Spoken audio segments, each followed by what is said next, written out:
msikiti fulani wanachangia uvunjifu wa amani. Umoja na upendo msingi wake ni msikivu na utiifu. Hakuna upendo kama watu sio wasikivu, si watiifu. Lakini kwa sababu nikaishi, tuliamua kusudi kuwa sisi mapema kuanzia majumbani.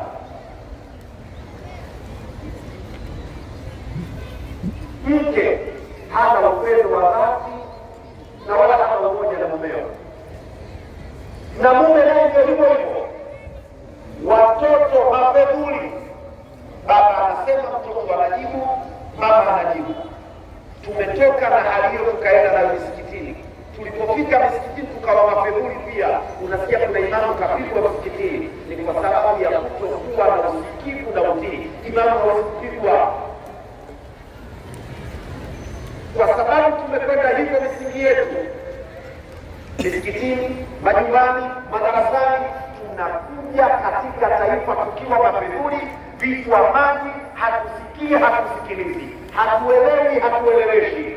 Jambo hili litatuharibia. Kuswali peke yake hakutoshi, kufunga peke yake hakutoshi. Wapenzi wa Bwana Mtume Muhammad sallallahu alaihi wasallam, tunapofurahia kuzaliwa kwa Bwana Mtume Muhammad sallallahu alaihi wasallam, tunafurahia kuhuru hadithi wa maisha yetu, upendo na umoja. Lakini upendo na umoja hautapewa nafasi ipasavyo kama hakuna usikivu na utiifu, lakini pia kama hatutathaminiana katika utu.